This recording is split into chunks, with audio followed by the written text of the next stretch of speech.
Baik Najib, terima kasih kerana berkongsi mengenai inisiatif tersebut. Sebenarnya banyak pihak menyahut seruan ataupun melaksanakan usaha untuk menyamarakkan Hari Kebangsaan dan juga Bulan Kemerdekaan ini. Salah satu organisasi penting adalah Jabatan Penerangan Malaysia. Banyak sebenarnya acara-acara yang telah pun dirangka untuk tujuan tersebut. Untuk berkongsi berkenaan dengan program-program berkaitan dengan Hari Kebangsaan dan juga Bulan Kemerdekaan ini, kita ada di studio Tuan Muhammad Rafi Muhammad, Pengarah Bahagian Komunikasi Visual dan juga Seni Reka Jabatan Penerangan Malaysia. Assalamualaikum, khabar Rafi? Waalaikumsalam. Sihat Sihat. Salam Merdeka. Jadi sihat ya. Baik, Tuan boleh saja terus bercerita. Kita dah paparkan di belakang Tuan sekarang ini sedikit visual mengenai program Klik at Merdeka 2020. Sedikit ringkasan mengenai program tersebut. Okey. Sementara tu terima kasihlah kerana selalu memproduksi program-program kami, juga menyiarkan, menggelorakan lagi sambutan Bulan Kebangsaan kita tu. Jadi kita semua sekali ada 11 program yang kita rangka untuk orang kata menggelorakan lagi sambutan Bulan Kebangsaan, sebab daripada dulu mula daripada tahun 1957 sambutan kita sampai ke hari ini, Hari Malaysia kita dah 57 tahun juga. Yang tu 63 tahun yang kita dah menyambut.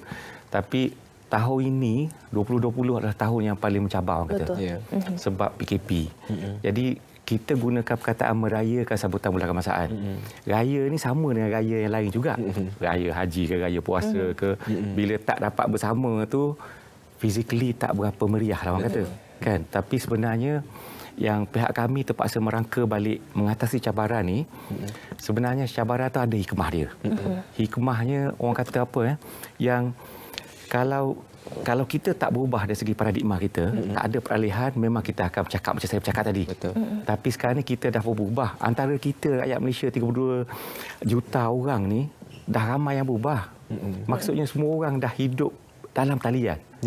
Kelangsungan dalam talian. Maksudnya orang rumah saya dah lama dah hidup pembudayaan rumah baru ni. Kalau banding dengan saya sendirilah. Tapi kami pun memang bermesyuarat apa semua. Sekarang ni kita pakai video call. Sama juga. So sama juga dengan ni, sekolah pun dah mula bersekolah melalui online. Jadi hanya kita yang tak berapa nak berubah paradigm dia ni. Jadi akan terasa. Bila nak sambut Bulan Kebangsaan tu nak kena berkumpul ramai-ramai. Tapi SOP-nya tak mengizinkan. Jadi kami terpaksa merangka balik semua 11 program kami tu untuk dijadikan dalam talian. Jadi salah satunya yang kita buat ni adalah kita ada 3. Jadi 2 daripada 3 tu sebenarnya memang yang kita bawa selalu. Kalau Bulan Kebangsaan ni daripada bulan 7 sampai ke 16 September tu kami akan buat jeraya wara. Maksudnya kami akan buat roadshow seluruh negara. Kami akan buat kembara jalur gemilang pergi. Jadi dalam setiap lokasi yang kita buat tu kita akan buat dah pameran bersepadu. Maksud pameran bersepadu tu kita dah ada dah maksud pertandingan bintang patriotik. Kita dah ada pertandingan mewarna tapi dengan masyarakat setempat. Tapi kali ni apa yang kita buat dengan secara serentak, secara online dengan semua rakyat Malaysia. Kalau nak ikut tu lagi meriah. Nak dibanding anak saya lah contoh dia. Anak saya ni sekarang ni, dia lagi rapat dengan orang di England lah, dengan orang di Amerika. Itu kawan-kawan dia main game, dia belajar dengan waris-waris dia. Kalau banding, tapi cara tu berlainan lah. Cara tu tak adalah macam kita yang boleh jumpa selalu, tak ada. Cara dia sekarang ni semua atas dalam talian. Jadinya untuk pertandingan berwarna ni kita panggil semua rakyat Malaysia. Kita dah buka daripada 15 Ogos, tarikh tutup dia 15 September. Kita wujudkan 5 kategori. 3 daripadanya adalah untuk budak-budak bawah sekolah lah. Maksudnya 5 hingga 6 tahun. Kita bagi hadiah. Hadiah yang kita tawarkan 200, 150, 100. 7 hingga 9 tahun, 200, 150, 100 juga. Tapi bila dah 10 hingga 12 ni, sebab masa tu dia dah nak beli gift card lah apalah kan. So kita naikkan hadiah-hadiah tu jadi 400, 300, 100. Jadinya pertandingan melukis ni kita sediakan untuk yang dah dewasa sikit. Maksudnya daripada umur 13 hingga 16 tahun, kita tawarkan hadiah sebanyak 500, 400, 300. Dan kita ada 16 hingga 17 tahun, 600, 500, 400. Itu hadiah-hadiah yang kita tawarkan. Agak lumayanlah kalau duduk saja dia melukis juga zaman PKP ni. Nah, apa yang jadinya, semua kategori ni sebenarnya orang kata bukan hadiah jadi ukuran. Yang kita nak tengok sebenarnya hikmah di sebalik tu, yang orang kata nombor satu, kita buat secara beramai-ramai. Seluruh rakyat Malaysia, kita bersatu, kita sama-sama melukis. Dan kita hantar. Kan? Tapi, menang kalah tu Tuhan dah tentukan rezeki kita. So, yang tu kita tak persoalkan. Yang penting, kita masuk tu kita dah kira menang. Menang atau kalah, kita tetap menang. Sebab apa? Sebab once kita masuk, kita dah ada pun macam satu interact. Itu yang kita nak tanam. Pada budak-budak kita nak tanam. Dia orang mula melukis gambar-gambar lukisan yang berbentuk patriotik.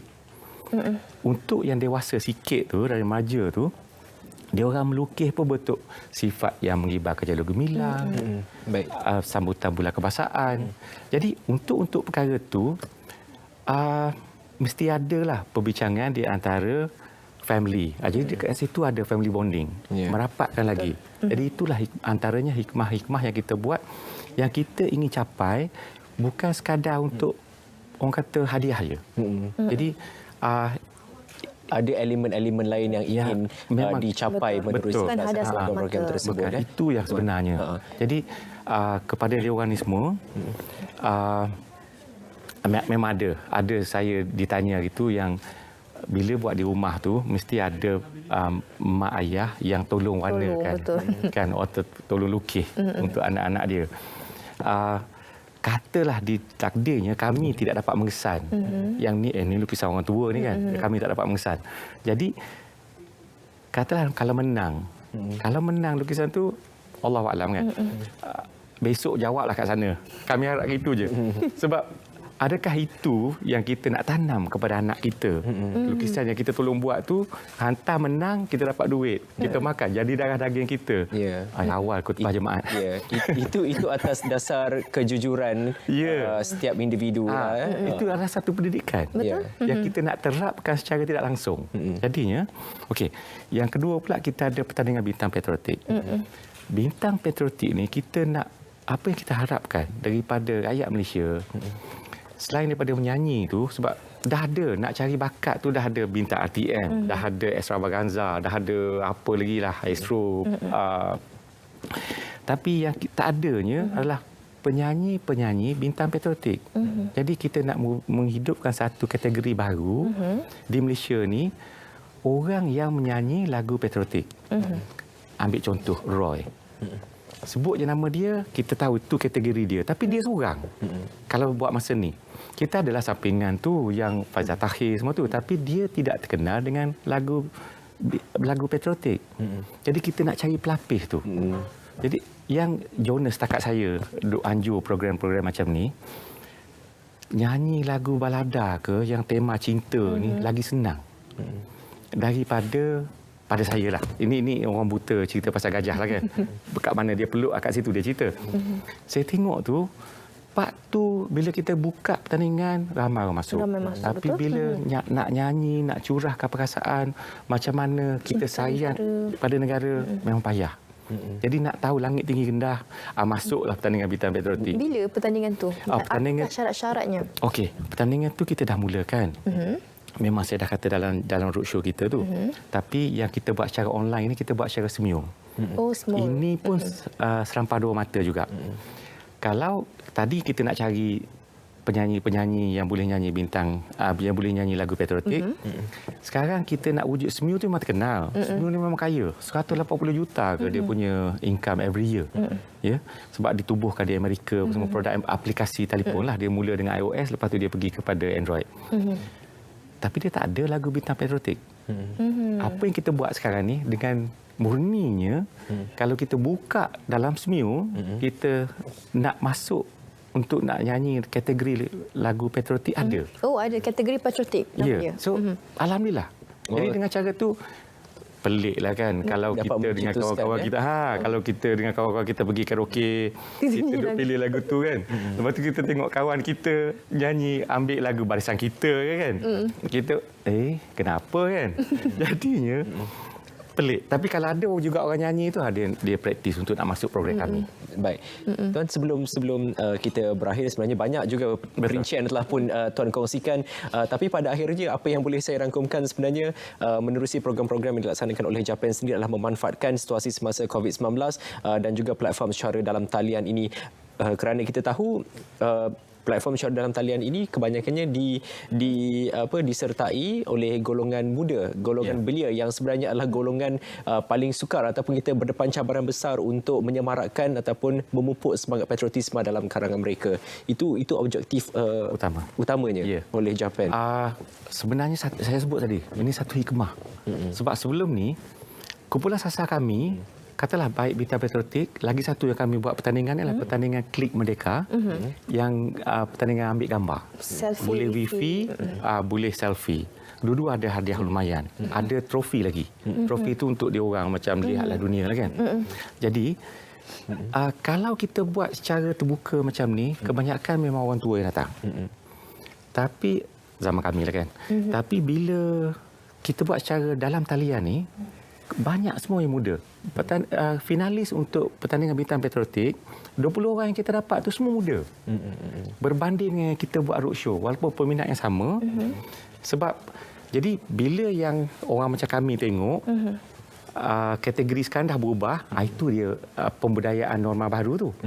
Dia minat nyanyi, dia boleh nyanyi. Kalau dulu kita buat roadshow, dia ikut. Tapi sekarang ni, bila kita buat show, dia kena cari jalan. So itu yang mencepatkan lagi pengadaptasian tu. Aplikasi-aplikasi yang moden sekarang ni untuk rakyat Malaysia sama-sama dengan kita. Jadi itulah hikmah dia. Itu yang kita buat. Baik. Dalam situasi kebiasaan baru ini juga kita perlu setuju bahawa tidak semua yang berani untuk keluar dalam kelompok yang ramai.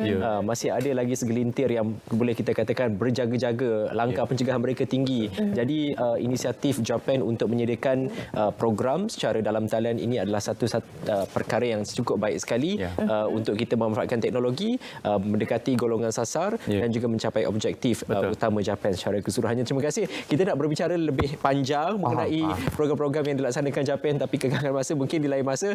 Semoga usaha tersebut terus dijalankan oleh Japan bukan sahaja pada bulan kebangsaan, malah bulan-bulan seterusnya juga. Bintang Patriotik akan kekal sampai sehingga bulan 10. Kita tahu ramai peminat. So setiap bulan tu akan ada je pemenang dia. Ini tak nak masuk. Suara ini sedap. Jemput. Tak apalah, saya biar di tempat saya saja, pengacara saja Tuan Rafi. Terima kasih banyak Tuan Rafi kerana berkongsi kepada kami mengenai program-program yang dilaksanakan Japan sepanjang bulan kemerdekaan dan juga hari kebangsaan ini. Terima kasih banyak-banyak. Kita harapkan semoga semangat cintakan tanah air ini tidak hanya hidup pada bulan kebangsaan saja, malah setiap masa sebagai rakyat Malaysia, insya-Allah. Saudara, kita akan berehat seketika dan kita akan tapi sebelum itu kita akan ke Cerita Pagi Selangor untuk berkongsi juga ini tentang Merdeka. Ada konsert Prelude Merdeka Selangor FM. Sama dengan pelapor kita Muhammad Ashraf Zuhairi. Silakan Ashraf. Silakan. Assalamualaikum, selamat pagi. Jadi pada hari ini